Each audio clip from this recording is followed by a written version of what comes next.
Halo pemirsa GPR TV, dari Sabang sampai Merauke, dari Miangas hingga Pulau Rote, bertemu lagi dengan saya Rosi Triastuti di program Kominfo Newsroom.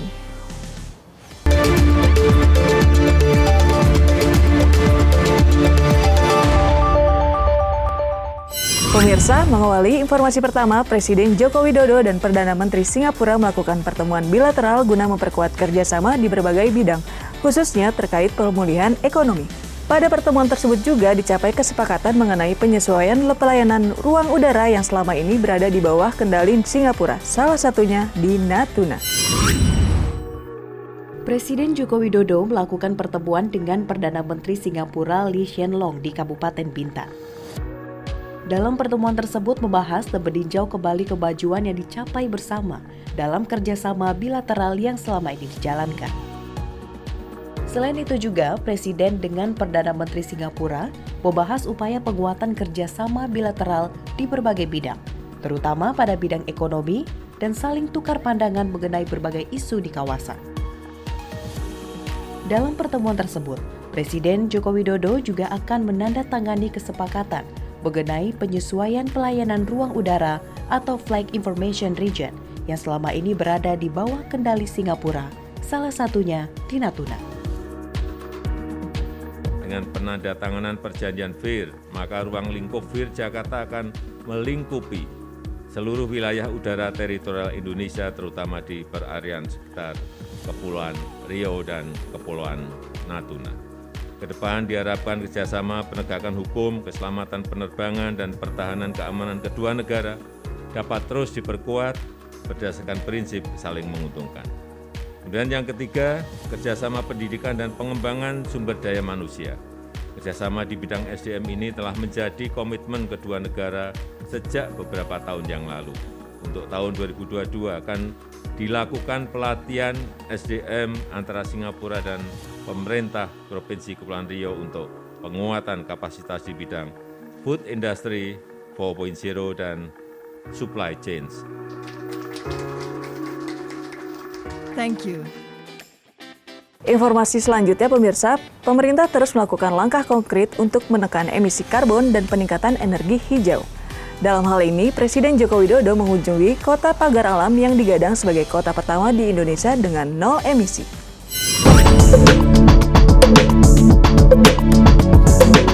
Pagar Alam merupakan daerah yang berpotensi untuk memanfaatkan energi baru dan terbarukan. Hingga saat ini, untuk pembangkit listrik di Kota Pagar Alam, sudah 100% memanfaatkan listrik dengan energi hijau.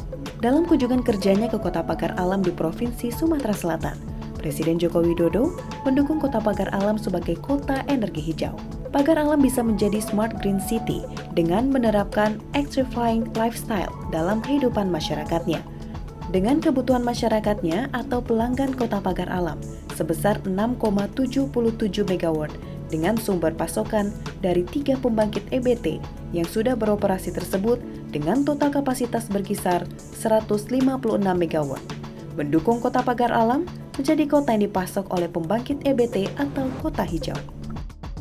Sangat baik sekali apabila Kota Pagar Alam sudah memulai penggunaan listrik dari mikrohidro. Bagus sekali. Dan 100% tadi disampaikan oleh Pak Gub, 100% menggunakan energi hijau. Oleh sebab itu, tinggal menindaklanjuti seterusnya. Ini akan menjadi kota dengan zero emission. Yang pertama, kalau nanti bisa ditindaklanjuti, ini baru listrik rumah tangga dan penggunaan listrik yang lainnya. Kalau ditindaklanjuti, nanti penggunaan kendaraannya listrik, penggunaan mobilnya listrik, Pagar Alam akan menjadi kota yang pertama di Indonesia yang menggunakan energi hijau.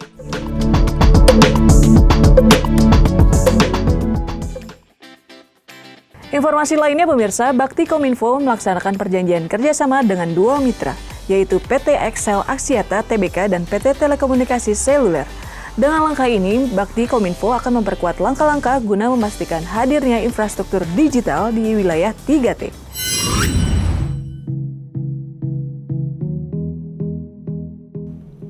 Menteri Komunikasi dan Informatika Republik Indonesia Johnny G. Plate hadir dalam acara seremoni penandatanganan perjanjian kerjasama program penyediaan layanan seluler 4G di wilayah 3T dalam rangka percepatan transformasi digital, menyebutkan bahwa banyak tantangan yang terdapat dalam membangun BTS untuk melayani 9.113 desa dan kelurahan di wilayah 3T terdepan, terluar, dan tertinggal di Indonesia.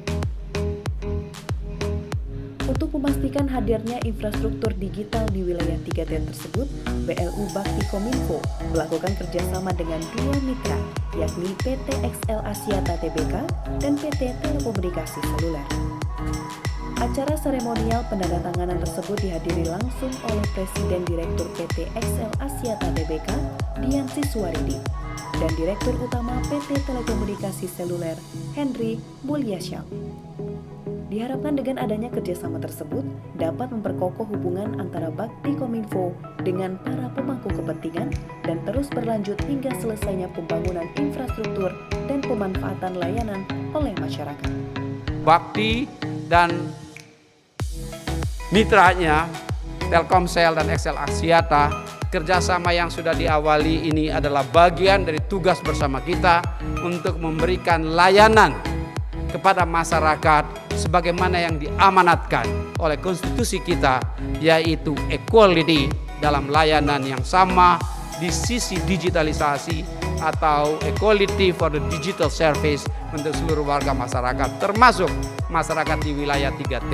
Oleh karenanya berikanlah dukungan yang terbaik ya, sehingga masyarakat di wilayah 3T juga bisa mengambil bagian dalam kemajuan digitalisasi Indonesia, ikut berperan serta secara aktif dalam transformasi digital nasional kita, dan boleh menikmati kesejahteraan yang lebih baik melalui layanan-layanan digital yang lebih prima.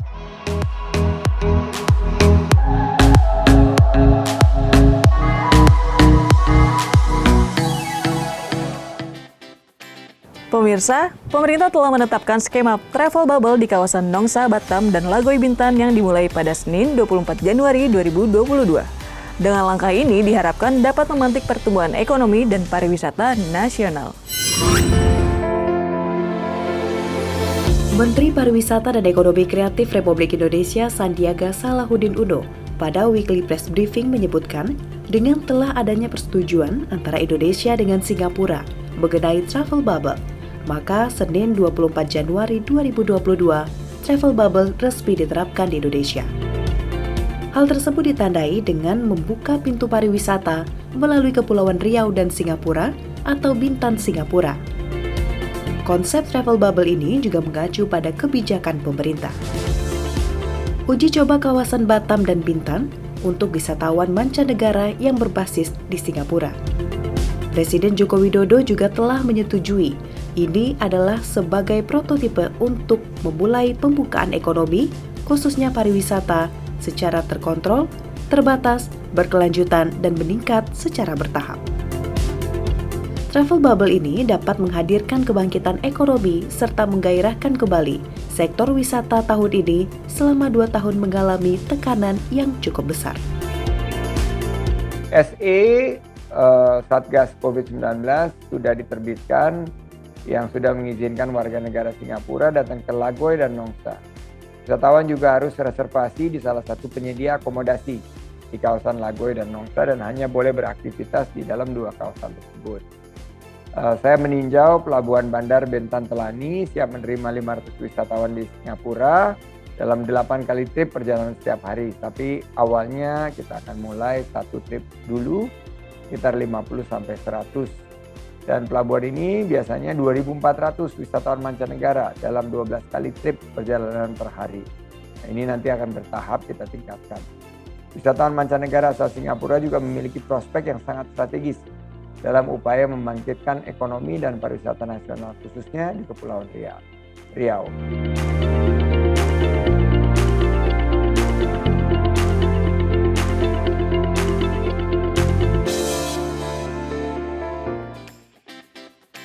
Pemirsa, menutup informasi terakhir, sebagai upaya penanganan COVID-19 varian Omicron di Indonesia, pemerintah telah menyiapkan layanan telemedicine dan paket obat gratis untuk pasien isolasi mandiri.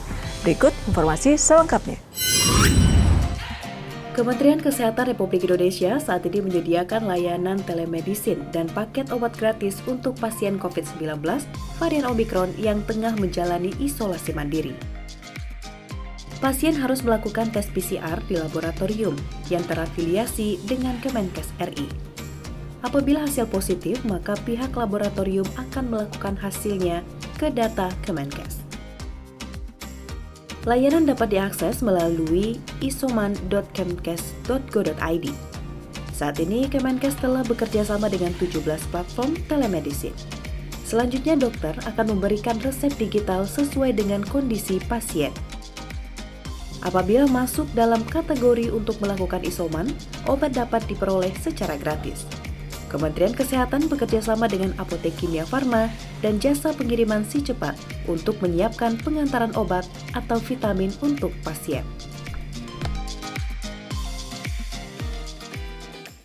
Itulah ragam informasi yang telah kami kemas untuk Anda. Dapatkan update berita pilihan setiap harinya di kanal GPR TV atau melalui sosial media gprtv.id. Saya Rosi Triastuti pamit, sampai jumpa.